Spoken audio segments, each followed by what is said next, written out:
Season 3 has finally dropped, and there is so much new content in the game right now. It might even seem a little bit overwhelming, so I wanted to go over what you guys should be prioritizing right away and thinking about as you start to grind out Season 3. And what I'll be going over is what I'll be working on to start Season 3. And this is just where my mind is at as we begin Season 3 here, and what I think is a smart strategy at the very beginning of this new season. And make sure you guys do hit that like button and subscribe to the channel. We got plenty of Season 3 videos on the way soon. Not going to want to miss any of those. So the first thing I recommend is just getting familiar with looking at the Set 3 collection, because as we know, set collections have had the best rewards in the game up to this point, really. So my strategy with these collections are to only lock in non-sellable cards for, my first couple collection cards that I get. Maybe I lock in a few cheap sellable cards, but if I really want that final collection card, but otherwise you really just can be locking in non-sellable cards to get these collection cards. Highly recommend doing that. There are more just collection cards in Set 3 this time around. We have the main 3 bosses right here. Adley, amazing cards, amazing hitting stats, diamond defense, just, speed's low, but he is a catcher, keep in mind. Does have that first base secondary, but you probably will want him as catcher. Acuna, just amazing, always has really nice cards, really nice swings, maxed out contact and clutch. Amazing Acuna card right there, great 5-tool player. This guy's intriguing. Martin here, as you guys probably know at this point, this dude can play every single position. Literally every single position, including pitcher. He can play. Pretty good hitting stats, just a little low on the contact, a lot of speed. So really nothing this guy can't do. So I'm intrigued by these cards. I really like these set collection reward cards right here. We also have Austin Riley. So we have a total of 7 Set 3 collection cards, which is awesome. Up to 5, or Set 1 and 2 were both 5, right? So we have a couple more this time around. This Austin Riley, I just love Austin Riley cards in these games, and this one just looks ridiculous. So I'm really going to be pushing towards that 190 cards to try to get Austin Riley. Obviously, I want to get more, complete all the collections, but that Austin Riley is intriguing for sure. I would also take a look at the XP reward path, see when you get unlocked certain players, because you want to hit these goals, these, certain points within the program really fast, just because, it seems obvious, right? But you want to be getting these cards as soon as possible and selling them right away so you can make some stubs off of this, because then you can just, if you want the cards back at some point, buy them back later in the season. Also, keep in mind, definitely max out the program this time around if you guys can, the XP reward path, because once you hit that max, you have a chance at spinning for a chase pack with Ellie De La Cruz. Not going to want to miss that, because that is a really good reward, possible reward right there. But then the first thing I would start off with as far as programs go is the monthly awards program. Try to get Ohtani. Not a very long grind, actually, and you're going to get a lot of cards towards the Set 3 collection. I would start off with the June Tops Now if you guys have been keeping up with Tops Now a little bit.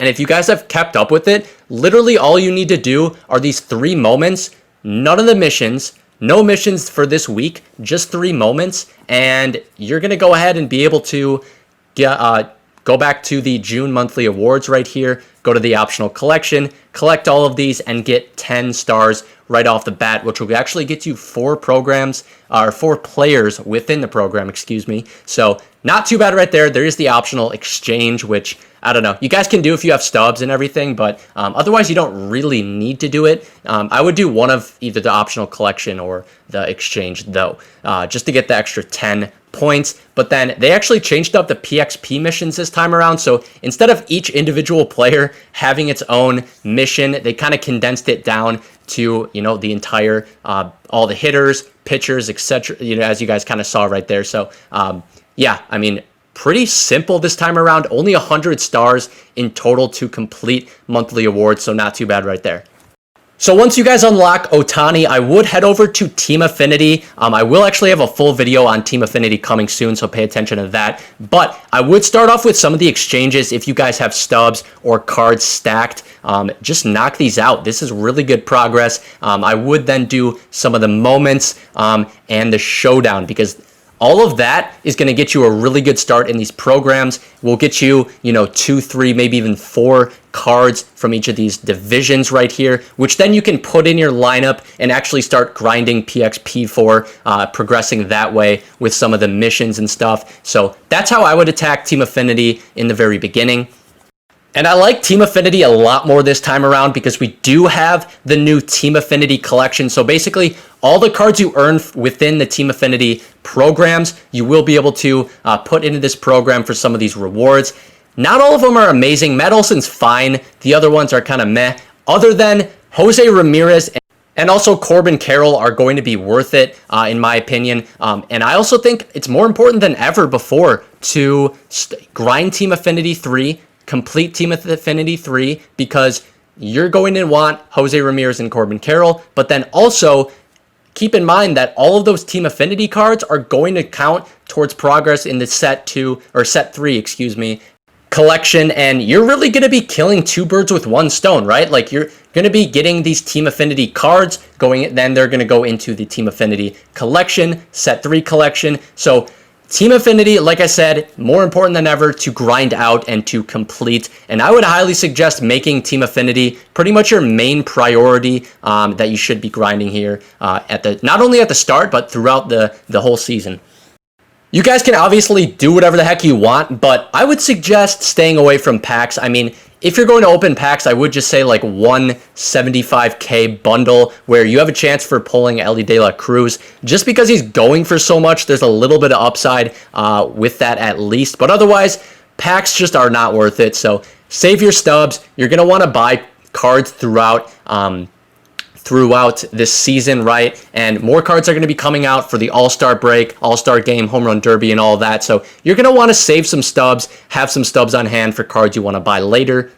So this is where my mind is at to start off Season 3, what I'll be prioritizing to start off Season 3. And yeah, I mean, just start with the offline stuff, I would say first. Start to get some of those really good cards from grinding offline. And then that's when once you get those good cards, that's if you want to play online, go ahead, jump on online with those really good cards with that new team that you kind of put together. That's what I'm going to do at least.